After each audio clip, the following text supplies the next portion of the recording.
أشرف الأعراب والعجم خير من يمشي على قدمه. الحمد لله وحده والصلاة والسلام على من لا نبي بعده أما بعد السلام عليكم ورحمة الله وبركاته.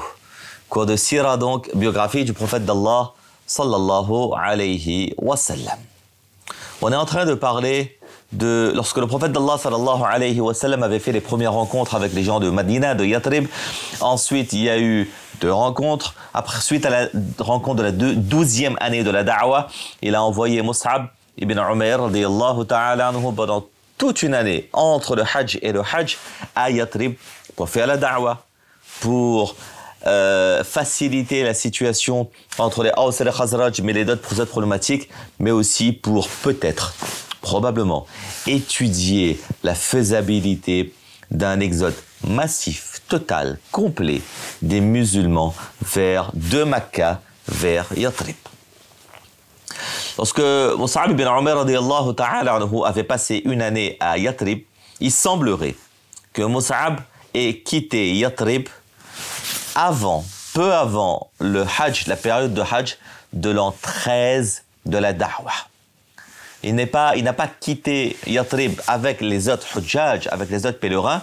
Il est quitté avant, probablement, très certainement, pour aller faire le compte rendu de sa mission au prophète d'Allah sallallahu alayhi wa sallam et peut-être pour préparer le traité qui allait se faire, wallahu a'lam. Et ce traité-là, qui était en préparation, il était extrêmement important. Cette année-là donc, l'an 13 de la prophétie, la délégation des gens de Yathrib pour le Hajj était quand même assez importante, conséquente. Elle était composée de 400 à 500 personnes. Et parmi ces 400 à 500, il y en avait environ 70 à 75 qui étaient musulmans et qui étaient dans la confidence et qui savaient qu'on devait rencontrer le prophète d'Allah sallallahu alayhi wa sallam. 2 choses par rapport à ces chiffres. Premièrement, c'est que on voit qu'il y a effectivement une croissance exponentielle. 12, 13, on est passé à 70, 75. Malgré tout, si on prend ces chiffres comme référence, de 500, on a 75 personnes. Ça fait un peu plus de 10-15%, mais on voit que c'est loin. L'islam était loin d'avoir été accepté par toutes les personnes de Yathrib. Cette délégation-là, de ceux qui viennent pour le Hajj, était dirigée par quelques leaders historiques de Yathrib, dont un certain, celui dont on va parler, qui va nous suivre pendant très longtemps, Monsieur Abdullah ibn Ubay ibn Saloul. Abdullah ibn Ubay ibn Saloul, l'un de ceux qui aspirait à devenir le chef de Yathrib. On était donc en l'an 13 de la prophétie. Grosso modo, je crois que c'est le professeur Hamidullah qui nous dit, je crois que c'est lui, il dit que ça correspondait en juillet, le mois de juillet 622. Le rendez-vous était fixé une nuit, probablement la nuit du 12 au 13 Zulhijjah ou la nuit du 13 au 14 Zulhijjah. On était à Mina, à Aqaba, et les musulmans de Yathrib avaient rendez-vous avec le prophète d'Allah sallallahu alayhi wa sallam, et ces gens-là aspiraient à devenir plus actifs dans la da'wa. Maintenant c'est bon, on s'est rencontrés à 2 reprises, maintenant c'est la 3e. On a fait des promesses entre nous. Maintenant, il faut passer à autre chose. Ils voulaient se donner les moyens pour passer à autre chose et pour pouvoir, quelque part, s'il fallait le faire, rassurer le prophète d'Allah sallallahu alayhi wa sallam. Et entre eux, ils se demandaient, maintenant c'était des musulmans, pendant combien de temps encore allons-nous accepter et être spectateurs au loin de la persécution vis-à-vis de nos frères et de nos sœurs musulmans à Mecca en général, et du prophète d'Allah sallallahu alayhi wa sallam en particulier, de la part de ces Qurayshites de Mecca. Comment nous, en tant que musulmans, pouvons-nous accepter le traitement indigne des Qurayshites? Allons, avançons, offrons-lui l'hospitalité et appelons-le chez nous. Allons accueillir le prophète d'Allah sallallahu alayhi wa sallam. Ils voulaient maintenant, et ils avaient cette intention, ils en avaient discuté avec eux.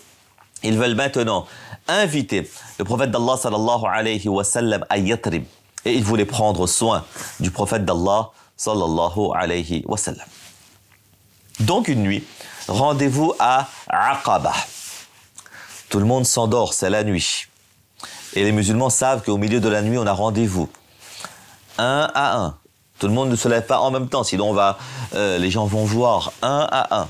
Les musulmans sortent, quittent leur camp pour aller rejoindre le point de rendez-vous qui n'était pas très très loin. Imaginez la scène, on est à Mina quelque part, ils quittent leur camp un à un, ils vont partir pour aller rejoindre le point de rendez-vous. Ils étaient combien? Les ulama divergent un peu sur ce point.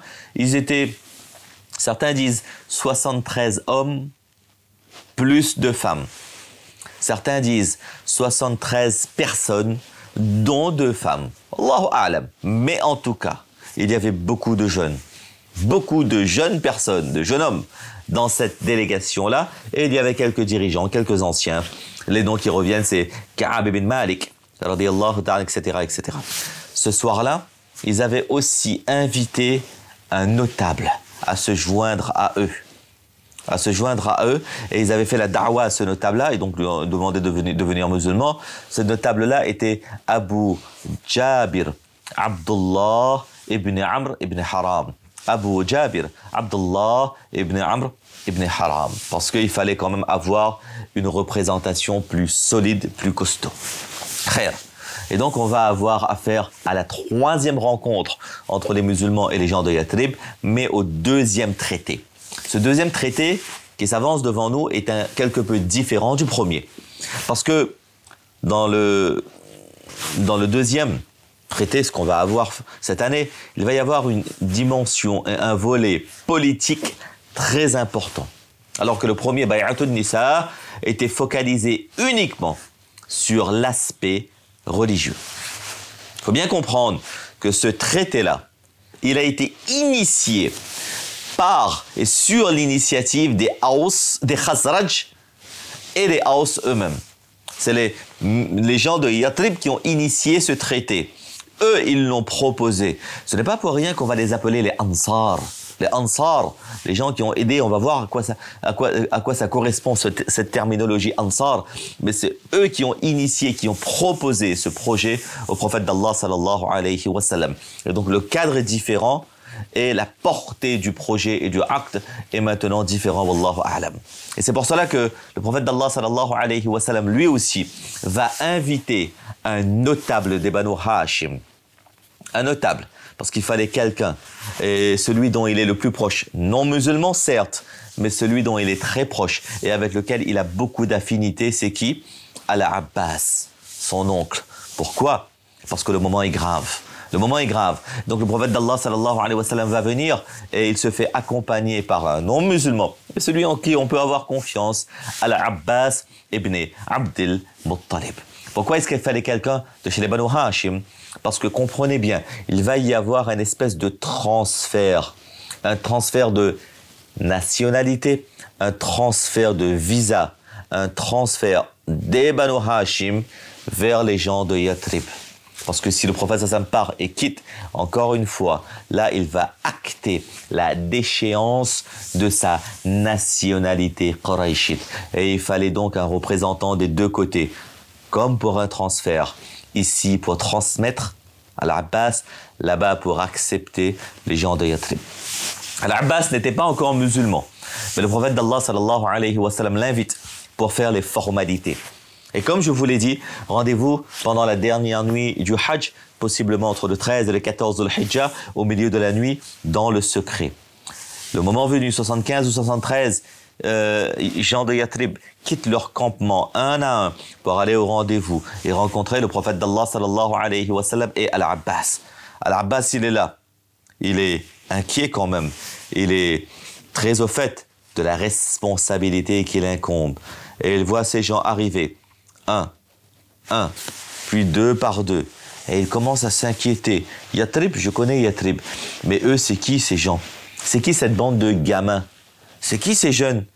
Ils ont la vingtaine, ils ont la trentaine. Et Al-Abbas, lui, il veut négocier avec les gens de son âge, les gens de sa génération, les gens qu'il connaît, les gens de 50, 60 ans. Quoi, il va remettre son neveu, il va prendre la responsabilité de remettre son neveu à ses shababs, à ses jeunes. Et il demande, qui sont ces jeunes? Il ne reconnaît personne. Normal, ceux de sa génération à lui sont maintenant presque tous morts dans la guerre civile de Boas. Et donc, très rapidement, Abbas, il est inconfortable. Il est inconfortable. Mais Mohammed veut, sallallahu alayhi wa sallam, son neveu veut. Il n'a pas trop le choix. Frère, tout le monde est là. Et il est assis. Tout le monde est assis. Et c'est Al-Abbas qui va prendre la parole en premier. Ô vous les Khazraj, ou alors ô vous les Ahli Yatrib, ô vous les gens de Yatrib. Et il va être assez rude dans ses premières paroles. En gros, il leur dit que nous sommes les Banu Hashim des Qurayshites, etc., etc., etc., les meilleurs et tout. Et nous avons fait notre possible pour défendre notre neveu. Mais il veut quand même nous quitter. Allah, voyez, entre les lignes, il trouve quand même le moyen de défendre la dignité de son clan. Wallahu musta'an. Nous avons fait notre possible, mais c'est lui qui veut partir. Donc, il veut vous rejoindre. Mais je vous pose la question, est-ce que vous serez à la hauteur pour sa protection? Parce que lui, c'est pas n'importe qui, c'est un Hashimi. C'est-à-dire qu'on ne sait pas trop. En gros, il est en train de leur dire, devant eux, dans leur figure, que on ne sait pas trop si on peut vous faire confiance. On ne sait pas trop si on peut vous faire confiance. Donc, globalement, il n'a pas été très poli. Et il prend ces gens-là de haut. En retour, les Ansar vont lui parler de la même façon.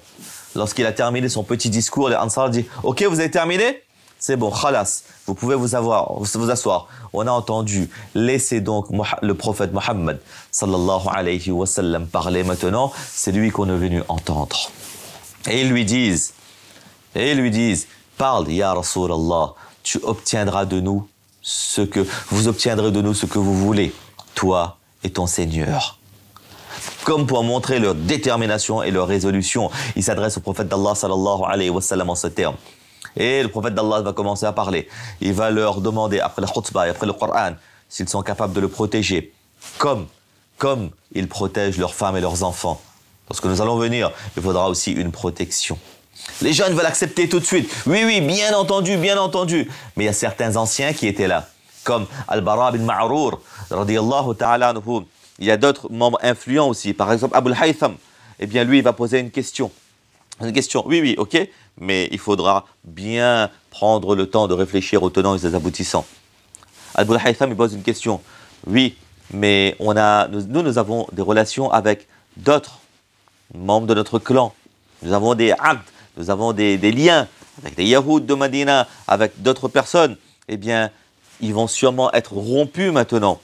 Si nous tenons nos engagements avec toi et que Allah nous accorde la victoire, est-ce que tu vas ensuite nous laisser tomber pour repartir auprès de ton peuple?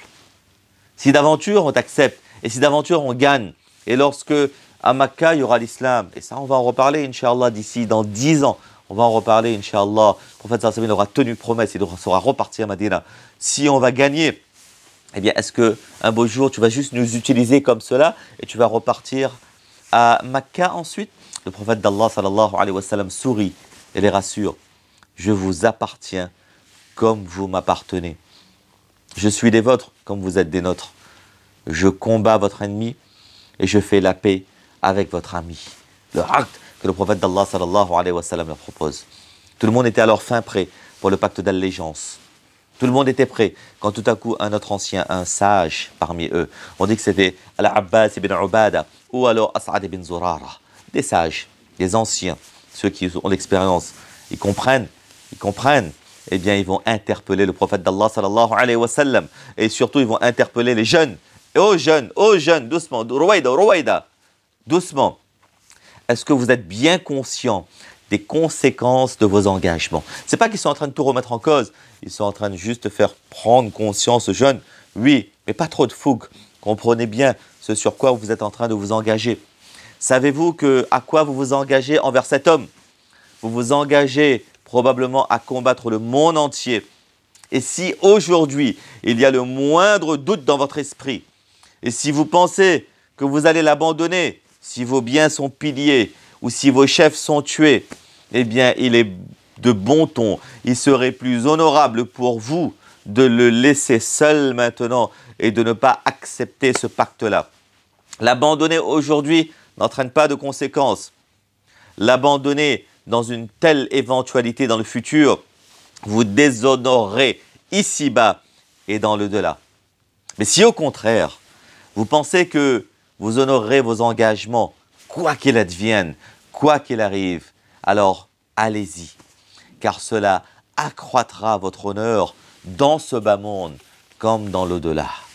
À ce moment-là, il n'y avait pas encore de pacte. Et il y a un long silence. Les gens entendent ce discours empreint de responsabilité. Et ils réfléchissent. Ils auraient dit non à ce moment-là. Les gens disent non, mieux vaut pas, c'est trop lourd de charge.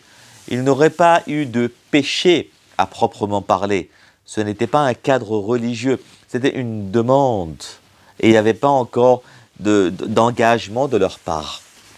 Mais on leur dit, il leur dit, As'ad ibn Zurara ou l'autre ancien, si vous vous engagez, il n'y aura plus de retour possible.